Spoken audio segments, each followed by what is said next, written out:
নাম হলো হযরতে আলকামা রাদিয়াল্লাহু তাআলা আনহু।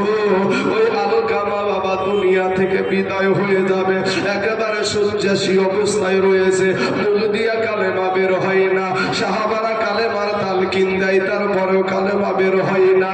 এবার বাবা আলকামাকে রেখে সাহাবারা আবার দয়ার নবীর কাছে গিয়ে বলছেন, ইয়া রাসূলুল্লাহ, ইয়া হাবিবাল্লাহ, নবী গো, আপনার এটা সাহাবী গো নবী, আপনার সঙ্গে 5 ওয়াক্ত নামাজ পড়েছে, আপনার পিছনে একটা দায়িত্ব বিহাজাল ইমাম বলেছে, কিন্তু নবী গো আজকে আলকামার জবান দিয়ে কালেমা বের হচ্ছে না গো নবী। নবী তো আমার বুঝে ফেলেছে বাবা। নবী আবার বলছে, সাহাবারা রে, তোমরা একটা বার তালাশ করে দেখো রে সাহাবারা, তার আব্বা মা বেঁচে আছে কিনা। আমার নবীকে বলছেন, সাহাবারা বলে, ইয়া রাসূলুল্লাহ, ইয়া হাবিবাল্লাহ, নবী গো, আমরা যতটুকু জানি তার আব্বা জান দুনিয়াতে বেঁচে নাই, তার মা জননী বেঁচে আছে। আমার নবী, আপনার নবী টুকটুক করে চলে গেলেন। যাওয়ার পরে ডাক দিয়া বলে, মা,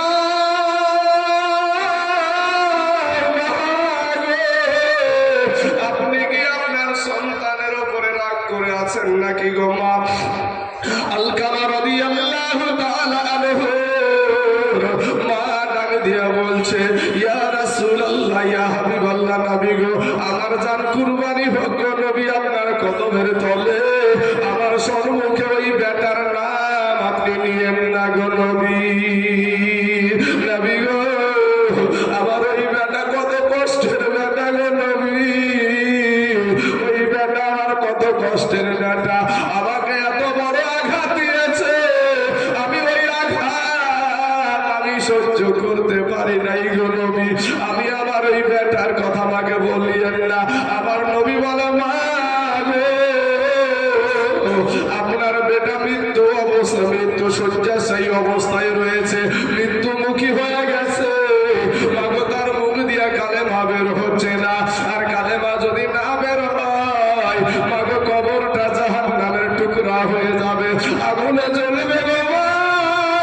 মা বলছে, ইয়া রাসূলুল্লাহ, ইয়া হাবিবাল্লাহ, নবী গো, ওই বেটা যদি আগুনেও জ্বলে, জাহান্নামেও যদি জ্বলে, তারপরও আমি মা তাকে ক্ষমা করব না। আমার নবী হযরত বেলাল রাদিয়াল্লাহু তাআলা আনহুকে ডাক দিয়া বলছেন, বেলাল রে, ওরে বেলাল, যেমনি ভাবে বেলাল রে, তার মা তো তাকে ক্ষমা করবে না, এমনও মরার পরে সে আগুনে জ্বলবে, দুনিয়ার জমিনে তাকে আগুনে জ্বালায়া দে। হে বাবাজি, কিছু লকড়িয়াকে ত্রিত করে আগুন লাগায়া দিল, আগুন যখন লাগায়া দিয়েছে, দাও দাও দাও দাও দাও দাও দাও দাও করে আগুন জ্বলছে রে বাবা। যখন দাও দাও করে আগুন জ্বলছে, আমার নবী হুকুম করে দিল, আলকামাকে কোলে করে নিয়ে গিয়ে আগুনে ফালায়া দাও। যখন বাবা আলকামাকে আগুনে কোলে করে আগুনের দিকে নিয়ে যাচ্ছে, জনম দুঃখিনী মা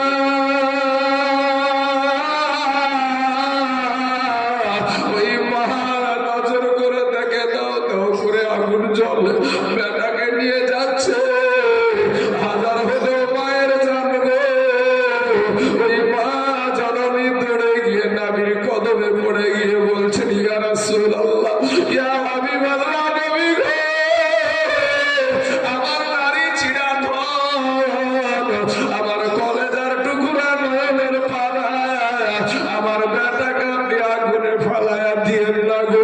ওই আগুনে পড়ে আমার বেটা বলবে, মা বলে ডাকবে, আমি সহ্য করতে পারবো না গো নবী। নবী গো, আমার বেটাকে আমি মাফ করে দিলাম। জোরে বলেন সুবহানাল্লাহ। যুবক রে, যতই রাগ থাকে না কেন, রাতের বেলাতে যাও, মাকে মা বলে ডাকো ভাই। তোমার মায়ের ভিতরে যতই রাগ থাকুক না কেন, তোমার মা, এই মা বলে ডাকার কারণে তোমার মার জীবনটা শীতল হয়ে যাবে।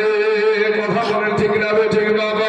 হে মুসলমান যুবকেরা, আমার কালেমার ভাইয়েরা, আজকে তোমাদের সম্পর্ক আমি একটা প্রমাণ দিব বাবা। একটা প্রমাণ আপনাদেরকে দিয়ে দিই, তার একবার দুরূদ শরীফ পড়েন, আল্লাহুম্মা সাল্লি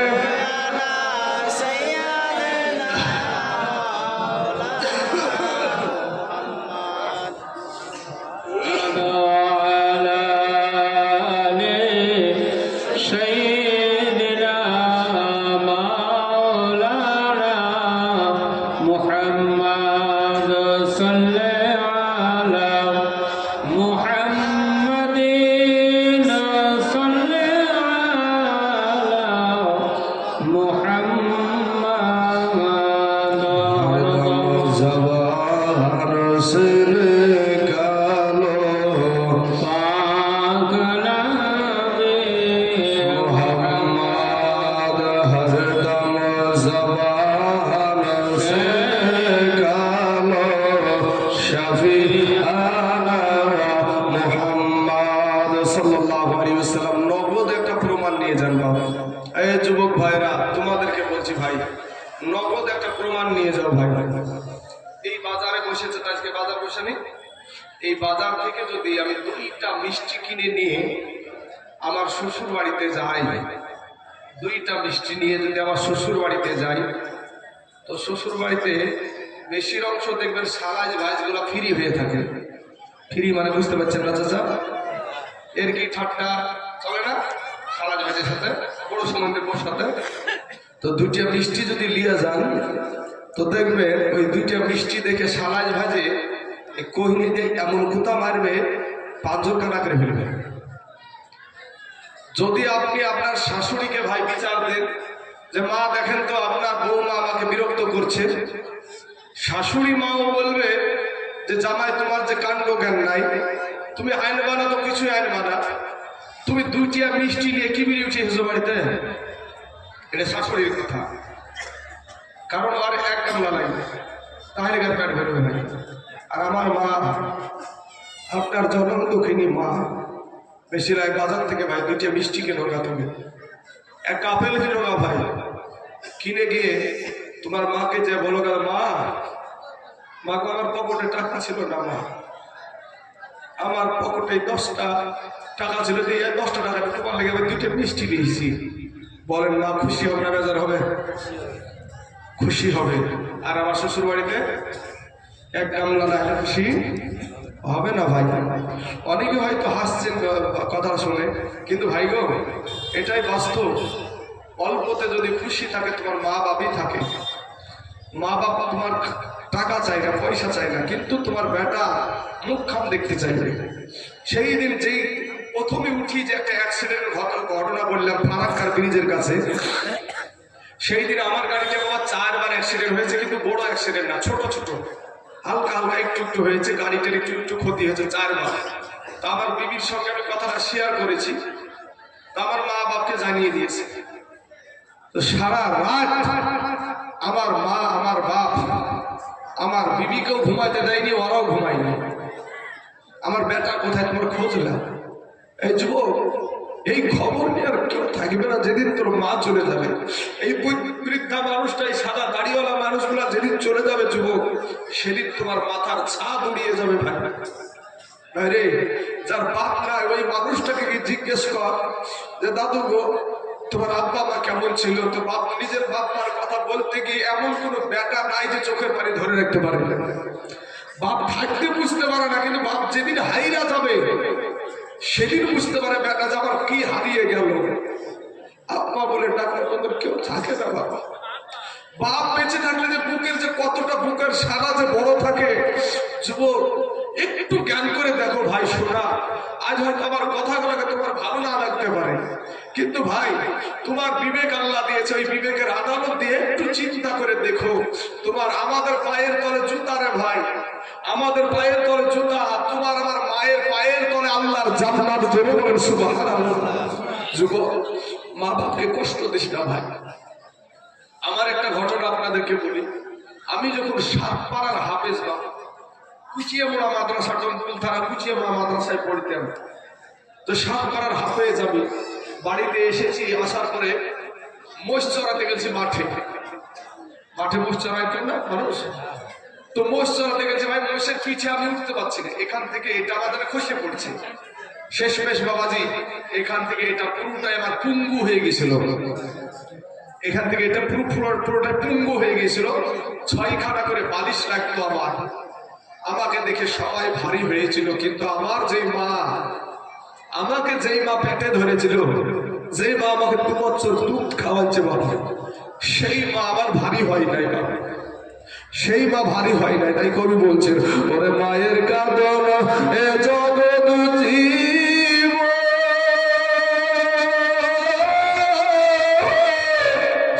এ 2-4-5 বুনের কাঁদন রে,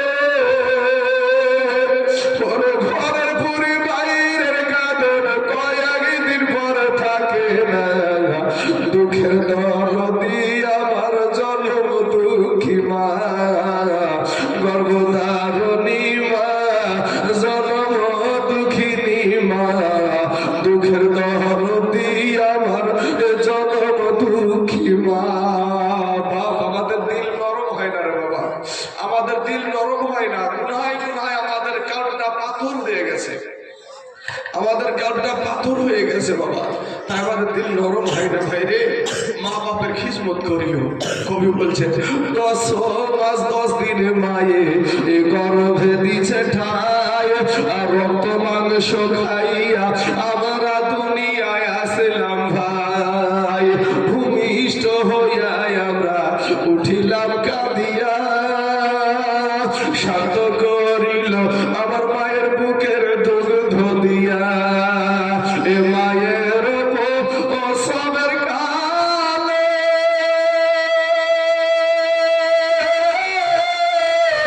বুক ভেসে যায় নয়ন জলে রে, ও মা সন্তানের কুলে লইয়া ভুলেছে সব যন্ত্রণা, দুঃখের দরদি আমার এ জন্ম দুঃখী মা, গর্ভধারণী মা, জন্ম দুঃখিনী মা, দুঃখের দরদি আমার এ জন্ম দুঃখী মা। বাইরে হাতে পায়ে তেল নাই খামা দিল শব্দ করি, আর প্রসাব পায়খানা আমরা মায়েদের কুহুলে করি। ঠিক না ঠিক না ভাই? ওরে হাতে পায়ে তেল নাই খামা দিল শব্দ করি, আর প্রসাব পায়খানা আমরা মায়েদের কুহুলে করি। তবু না মারা করিল ভিজিল গুহে মধ্যে, আমাদের শুকনাই রাখিয়া আমার মাথাকে ভিজাতে, আবার অসুখ হইলে, আবার অসুখ হইলে চাইয়া দেখি বাইরেছে বিছানায় বইসা রে, বলে আমায় আল্লাহ লইয়া যাও সন্তানের নিও না, দুঃখের দরদি আমার জন্ম দুঃখী মা, গর্ভধারণী মা, জন্ম দুঃখিনী মা, দুঃখের দরদি আমার জন্ম দুঃখী মা। ছেলে যদি কুপুত্র হয় ভাইরে মায়ে নাহি ফেলে, আর হাজার দোষ থাকিয়া তবু মায়ে গোপন রাখে। আজকে তাইজুল ইসলাম, আজকে তাইজুল ইসলাম ভেবে বলে, এই জান্নাত মায়ের পায়ের তহলে রে, ওরে ডাকি বুখারী হাদিস খুলে করেছে নবী ঘোষণা, দুঃখের দরদি আমার জন্ম দুঃখী মা। যুবক ভাই শোনা, আমি আপনাদেরকে বলি, আমি একটা মায়ের পাগল ভাই। সারা দুনিয়ায় একদিকে আমার জীবন প্রত্যেকটা ফ্যামিলিতে ভাই এটা তো কি হয়, তারপরও বলছি ভাই, আমার দিকেও যদি চিন্তা করি যে আমার বাবা মা আমাকে কিছু কম দিল, যদিও কিছু কম দিয়েছে, তারপর আমার বাবা মাকে নিয়ে আমি একদিকে, দুনিয়ায় একদিকে, তো আমার বাবা মাকে নিয়ে আমি একদিকে ভাই। কারণ আমার বাবা মা আমাকে এই দুনিয়া দেখা গেছে, ও যুবক ভাইয়ের, আমার নৌজওয়ান তরুণেরা, তোমার মাহে রমজানুল মুবারক মাস সম্মুখে ভাই, মাহে রমজানুল মুবারক মাস সম্মুখে। এই রমজান মাসে যেমন আগুন আবর্জনাকে জ্বালিয়ে পুড়িয়ে ভস্ম করে দেয়, তো রমজান মাসে রোজাতে আপনার জীবনের গুনাহকে জ্বালিয়ে পুড়িয়ে শেষ করে দেয়। সুবহানাল্লাহ। আমার আল্লাহ বলে আসলি, নামাজ রোজা হলো আমার জন্য, আর রোজাদারদের জন্য পুরস্কার আমি আল্লাহ নিজে। জোরে বলেন সুবহানাল্লাহ। যুবক ভাই শোনা, এই ইসলাম ধর্মে তুমি দুনিয়াতে এসেছো ভাই, তুমি একটা মুসলমানের ঘরে জন্ম নিয়েছো, কত বড় সৌভাগ্য ভাই রে। শোনা, নচেত মরার পরেই তোমাকে আগুনে চিতাতে জ্বালাতো। আজ আমরা কত সুন্দর করি, আজ ইসলাম ধর্মের কথা তোমার আদর্শ ভালো লাগে না ভাই, ইসলাম ধর্মের আদর্শ তোমার ভালো লাগে না। এখানে কতজন উঠছে বসছে, এত কান্নার বয়ান চলছে, এত কান্না। কত মানুষকে দেখলাম যে আমি এখান থেকে, আপনারা সকলেই তাকাচ্ছেন আমার দিকে, আর আমি সকলের দিকে তাকাচ্ছি। কথা ঠিক না? ঠিক কথা স্যার। আমি কত মানুষকে দেখছি কাঁদতে, মানুষ চোখ দিয়ে পানি ঝরছে, বারবার চোখ মুছছে, আমি নিজে দেখতে পাচ্ছি। অথচ কিছু মানুষ উঠছে আর বসছে, উঠছে আর বসছে। বুঝলেন না? কারণ এই কালটা নরম হয় না, গুনহায় পাথর হয়ে গেছে, পাথর হয়ে গেছে।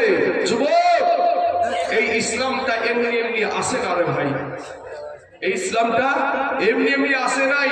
তোমাদের মতো যুবকরাই আজকে যাদেরকে কাছে পাচ্ছি না আমরা, যে সমস্ত যুবকেরা রাস্তায় ঘুরছে, যে সমস্ত নারীরা রাস্তায় ঘুরছে, এই বেহায়া বেলাজা বেশরম, এদের মতন কত জামাই এসেছে বাবা এই দেশে।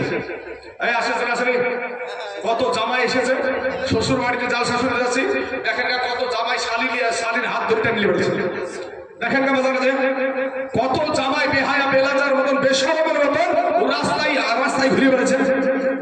ও জামাই যার থেকে বাবা সবচাইতে আমার নবী বলেছে যে শালী থেকে আব্দুল্লাহ ভাই থেকে দূরে থাকতে বলেছে আমার নবী বেশি। আর তাদেরকে নিয়ে বাবা, আমাদের মারা বাবা তাদেরকে ফ্রি করে দেয়। আব্দুল্লাহ ভাই কি ঠাট্টা করলে তো কি হইলো? আচ্ছা না নাই গো, এই চাচা আমাদের গ্রাম আছে না নাই? হ্যাঁ, এগুলোকে ফ্রি করে দেয়। বাবারা আমার সোনা মানিকেরা, জেনার কাতারে দাঁড়াতে হবে, জেনার কাতারে দাঁড়াতে হবে। আপনি ভাবিয়ে নিয়েন না যে এই দুনিয়াটাকে আপনাকে বাঁচিয়ে রাখবে। আপনি একদিন না একদিন মরবেনই, যতই বড় আপনি মাস্তান হন না কেন। আপনার চাইতে বড় মাস্তান ছিল ফেরাউন। কথা বলে ঠিক না? ঠিক, ফেরাউন বড় মাস্তান ছিল না? ছিল না? শুধু বড় মাস্তান ছিল না বাবা, নিজেকে খোদা দাবি করেছিল। আনা রব্বুকুমুল আলা, আমি সবচাইতে বড় আল্লাহ তাই বলেছিল। জোরে বলে নাউযুবিল্লাহ। আমার আল্লাহ পানিতে এমন চুবাইছে, বুঝতে পেরেছেন? আমাদের দেশে আমেরিকান পুঁটি মাছগুলো দেখেছেন তো, পেটটা ছোট হয় না বড় হয়? তো ও পানি খাইতে ওর পেটটা মনে হচ্ছে তো ওর পেটের ভিতরে বাবা বাচ্চা আছে। এখন পর্যন্ত ওর লাশকে পানিটাও নেয়নি, আপনার মাটিটাও খাইনি, পোকাটাও খাইনি, মশাটাও নেয়নি। এখন পর্যন্ত মিশরের জাদুঘরে আছে এখনো। আপনার যদি দেখার ইচ্ছা থাকে যুবক ভাইরা, আপনি গুগলে যে বলেন মিস্টার ইংলিশ শয়তান ফেরাউনের লাশটা দেখাও তো, সাথে একবার বড় মোবাইলে বাবা চলে আসবে, একবার 60 হয়ে তারার সাথে 60 পড়ে আছে। তোমার চাইতে বড় মস্তান ছিল নমরুদ, আল্লাহর সাথে যুদ্ধ করে তাই মিলেছিল।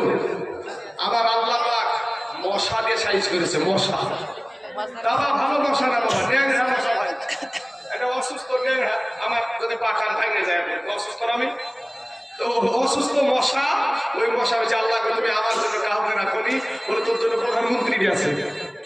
প্রধানমন্ত্রী থেকে ওই নমরুদ আল্লাহর ইশারায় যায় বসেছে, মাথার কপালে বসেছে, মারতে যাবে কি ভরাত ক্রিম নিয়ে গিয়ে লাখের ভিতরে মাথার মগজে যখন বসেছে বাবা, মশা যদি আমাদের শরীরে বসে হয়, ইঞ্জেকশন দেয় না, চিপে খাই না ইঞ্জেকশন ওষুধ। আর মাথারে ভাই এই শরীরে যদি ইঞ্জেকশন মারে আমরা মারি, তাই না? কিন্তু মগজ তো একটা সূক্ষ্ম জিনিস, মগজ একটা সূক্ষ্ম জিনিস। ওখানে যখন দিতে শুরু করেছে তখন এত বড় মস্তান বলছে, ওরে আমার মাথা কেড়ে রেখেছে, ওরে মাথা টিপলে একটু মাথা টিপলে থামে না, যেই আসে না কেন শুধু বলে মাথা টিপ। এত বড় রাজা শুধু মাথা টিপ। কেউ আকার সম্মান দেয় নাই, কেউ সম্মান দেয় নাই। এই করতে আর এক একটা জুতিয়ে দিয়ে মারবে, আর একবার বাবা ঝুঁকি দিয়েছে, যেমন ঝুঁকি দিয়ে মেরেছে আর বাবা ঠান্ডা হয়ে গেছে। তখন ওই নমরুদ বলছে এটা আমার ওষুধ রে, আমার ভালো হয়ে গেল। কি আর ওষুধ? জুতার বাড়ি। খুব সম্মানীয় জিনিস নাকি ভাই? হ্যাঁ, আজ কিছু টাকা হয়ে গেলে বাবা মাদ্রাসা মসজিদ চিনে না। কোটি টাকার মালিকেরা দেখবেন মাদ্রাসা মসজিদকে ভালোবাসে না, এরা আবার বিশাল করবে, মাদ্রাসাকে গালি দেয়, মসজিদকে বাবাজি মসজিদে তো আসি না, তারপরে যে বাবা পেটে পাতলি দিলে আউযুবিল্লাহ বলা বের হয় না। হ্যাঁ, দুনিয়াতে একটু বাবাজি বিশাল জায়গাতে উঠে গেছে, নেতা হয়ে গেছে বা কোটি টাকার মালিক হয়ে গেছে বাবাজি, যারা নামাজি ব্যক্তি তাদেরকে গালি দেয়। হ্যাঁ, তারপরে ভাই একাত্তর ফতোয়া দেয়, আমি নামাজ না পড়তে পারি, আমার ইমান ঠিক আছে, আমি নামাজ না পড়তে পারি, আমার ইমান ঠিক আছে। এই বললাম কাছে নাই ভাই, আর এমনই ইমান যে ওকে নামাজ পড়াতে পারে না। কত বড় নম্বরের মাঠার হইলে এই কথা বলতে পারে বাবা? আমি বলবো তোমার চাইতে টাকাওয়ালা ব্যক্তি ছিল সাদ্দাত বাদশা। কথা বলে ঠিক না বেঠিক? সাদ্দাত বাদশা কোন টাকা ছিল গো? নিজে জান্নাত তৈরি করেছিল। তাই কবি বলছেন কোটি টাকার মালিক দেখো এ অভাব হয় না দূর, আর গরিব ঘুমায় আরাম করে মনটা বাহাদুর। আপনারা বলবেন কি করে তা হয়? কোটি টাকার মালিকের কিসের চিন্তা? আমি বলবো যার যত টাকা আছে তার তত দুশ্মন আছে। আমি তাইজুল ইসলাম এসেছি, আমার ড্রাইভারকে সাথে করে নিয়ে চলে এসেছি। এখানে মমতা ব্যানার্জি এইভাবে আসো ধরে দেখি। মমতার ভাইফোটার নাম কি গো? অভিষেক। হ্যাঁ, অভিষেক। আসুন তিনি আমার উত্তর কিনে। আমরা কি কম সিংহাসনে বসি রে ভাই? এটা তো চেয়ার আছে, এর চাইতে ভালো ভালো সিংহাসন বসায় তো স্টেজে, কম সিংহাসনে বসি, কম সম্মান পাই আমরা। হ্যাঁ, এরপরে বাবাজি আমাদেরকে কেউ রাস্তাতে কিন্তু ত্যাগ করে না, বোমো মারে না। কিন্তু বাবা ওদের জন্য পুলিশ প্রশাসনের দরকার হয়, আমাদের জন্য কিচ্ছু দরকার হয় না, অত টাকাও নাই। কোটি টাকার মালিকের বাবা শোনো, যুবকেরা শোনো ভাই, তুমি গরিব মানুষ, তুমি গরিব ছেলে, খেটে ইনকাম করো ভাই, কষ্ট করে শরীরের রক্ত পানি করে ঘাম ঝরিয়ে 300 টাকা 400 টাকা ইনকাম করে, 500 টাকা ইনকাম করে, আর ও কোটি টাকা ইনকাম করে বাবা। এরপরে বার দেখবেন ওর হাতে খাবার অল্প ভালো ছুটে না ভাই। আপনি কার হাতে খাবার আনলে আমরা খাই এসেছেন? বিবির হাতে? বিয়ে করেননি? হ্যাঁ, তো রান্না করে খেয়েছে, আপনি করেছেন নাকি? তাইলে আপনার বিবির হাতে রান্না খেয়েছেন, আমিও আমার বিবির হাতে খেয়ে এসেছি, আপনিও নিশ্চয় বিবির হাতে। কিন্তু কোটি টাকার মালিকের কপালে বাবা বিবির হাতে রান্না করা খাবার জুটে না। কেন? বাড়িতে একটা চাকরানি থাকে রে ভাই, বিবিও চাকরিজীবী, স্বামীও চাকরিজীবী, ও রান্না করবে কখন? বুঝতে পারলেন না? বাড়ির চাকরানির হাতে রান্না করা খাবার খাটা হয়, আর আমরা খাই আমাদের বিবির হাতে রান্না। এদিক থেকে আমরা বলবো সন্ধ্যা 7টার সময় বাড়িতে ঢুকছে, তো দেখছে বাবা বিটিও গেছে সেই বহরমপুরের স্কোয়ার ফিল্ডে কার সাথে প্রেম করতে, বেটাও গেছে কার সাথে মাতলামি করে বাড়িতে, ঠিক নাই? রাত 7টার সময় ঢুকছে, বিবিও বাড়িতে নাই, বিটিও নাই। যদি বেশি কিছু বলে তাই বলবেন তোমার ইনকাম আমি খাই নিয়ে, আমার ইনকাম আমি খাই, থাকলে ঝোলা চললে ভুল হবে। বুঝলেন না? তো এই তখন রাত 7টার সময় কোটি টাকার মালিক এই মঘা বাড়িতে ঢুকেছে। বাড়িতে ঢুকে দেখছে ওই চাকরানি ছাড়া কেউ নাই, চাকরানির হাতে থেকে খাবার খেয়ে এতিমের মতন মামুনের মতন শুয়েছে। শুয়ে চিন্তা করছে, আরে আমার বউ কই রে, আরে আমার বেটা কই রে, আমার বিবি কই রে। টেনশন, ঘুম নাই, ঘুম আসছে না, বেটা বিটি কই। আর আপনি 300 টাকা 400 টাকা 500 টাকা ইনকাম করেছেন, সন্ধ্যা 6টা, সন্ধ্যা 7টা, সন্ধ্যা 8টা, যখনই আপনি বাড়িতে প্রবেশ করবেন আপনার বিটিও আছে, আপনার বেটাও আছে, না আছে, আপনার বিবিও আছে, ঠিক না ঠিক? হ্যাঁ, আপনারা কি করলেন? আমরা কি করি? আমাদের বিবির হাতের রাত্রি 8টা 9টার সময় বিবির হাতের রান্না করা খাবারটা খেয়ে আমার বিটির ঘরে, বেটা বেটার ঘরে, আবার আপনার বিবিকে জড়িয়ে ধরে এমন ঘুম লাগাই আমরা, ওরে নো টেনশনের ঘুম। ও মঘার কিন্তু ঘুম আসে না, আমার বউ কই রে, ওরে আবার বউ কই রে, ও মঘার ঘুম আসে না। আর আমাদের বিবিকে নিয়ে আমরা এমন ঘুম লাগাই, নো টেনশনের ঘুম।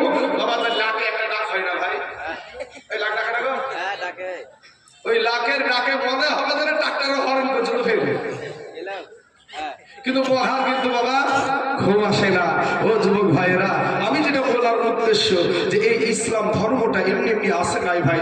তোমাদের মতো যুবকেরা, তোমাদের মতো নৌজওয়ান তরুণেরা, তোমাদের মতো যুবকেরা আমার নবীর পাশে হয়ে দাঁড়িয়ে আমার নবীর পাশে সহযোগিতা করে নিজের বিবিকে বিধবা করে দিয়ে সন্তানকে এতিম করে দিয়ে আপনার নিজের জীবনটাকে শহীদ করে দিয়ে এই ইসলামকে প্রতিষ্ঠিত করেছে। জোরে বলেন সুবহানাল্লাহ।